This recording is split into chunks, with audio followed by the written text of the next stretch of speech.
Welcome to the Retro Nexus. My name is Barry, and today I'd like to share my strategy for defeating Raven Beak in Metroid Dread on the Nintendo Switch. Raven Beak is the main antagonist in the game. He appears right in the opening cutscenes and actually reveals a lot of his strategies and attacks in those opening moments. The Raven Beak encounter is split into 3 different phases, all divided by a cutscene. The first and third you'll deal with in a very similar way. It's only the second one that I think people will have the most trouble with because it adds a flying element to his attacks. So let's get into it and let's see if I can help you through it. Phase 1 is by far the easiest. You'll need super missiles, the space jump and flash shift to avoid his attacks. Don't worry about parrying his attacks at this stage, just concentrate on avoiding everything. Give yourself plenty of distance on the screen and hit him with as many missiles as you can. Just don't take any risks.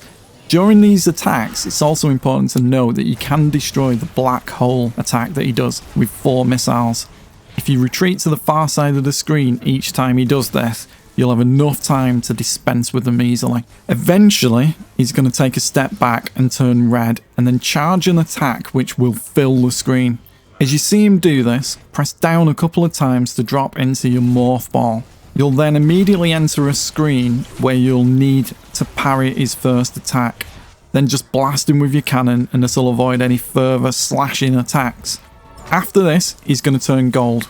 At this point, he's invulnerable to your missiles, so don't waste them. Instead, avoid his attacks until he takes a step back and taunts you. When he does this, he'll probably jump over you and turn red, and that's when you know he's going to attack, so be ready to parry. Once he parries, you'll enter the same close-up view where you'll need to parry his first attack, then blast him with your cannon. And you'll need to repeat this process a couple of times until the end of phase 1. And you'll know it's the end of phase 1 because you'll go into a cutscene. Okay, so I think that phase 2 is actually the hardest because you have to deal with his flying attacks. During this phase, you'll need to rely primarily on missiles to damage him. I prefer to aim manually, but you can also use the storm missile attack to lock on instead. Either way works.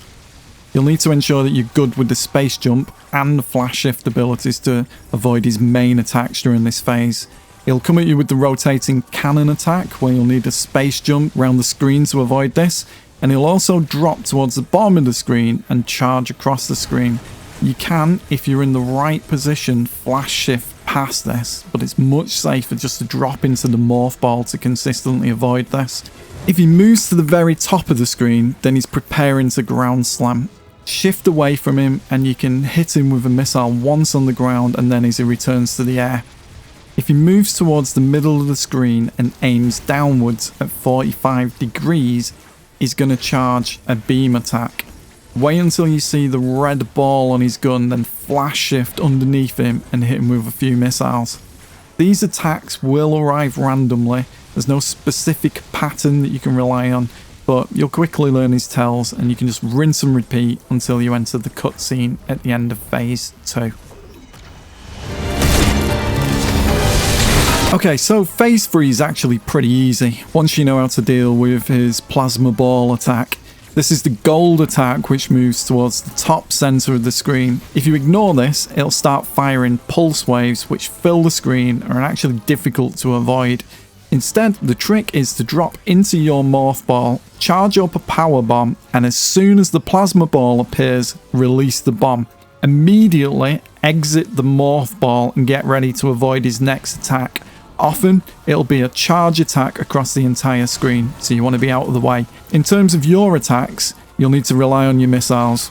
Hit him with as many as possible and just don't take any risks. His slashing attacks during this phase come pretty fast and don't have much warning, so just don't be there. He'll also utilise all his attacks from phase 1, so the black hole attack is back, along with the plasma filling sort of pyramid attack. He also adds a few new charge beam attacks. He'll charge his cannon for these, and once you get a feel for them, it's pretty easy to avoid. The main difference is that these will lock onto your position until he actually fires. So, you'll need to jump at the last second so it doesn't follow you and hit you anyway. And that's it. He really does ramp up the challenge, but once you get a feel for these techniques, you'll be able to defeat him every time. He's a demanding boss when you first come across him, but once you've defeated him, you'll sort of get a feel that he is a fair boss, and it's a highly enjoyable encounter in an otherwise brilliant game.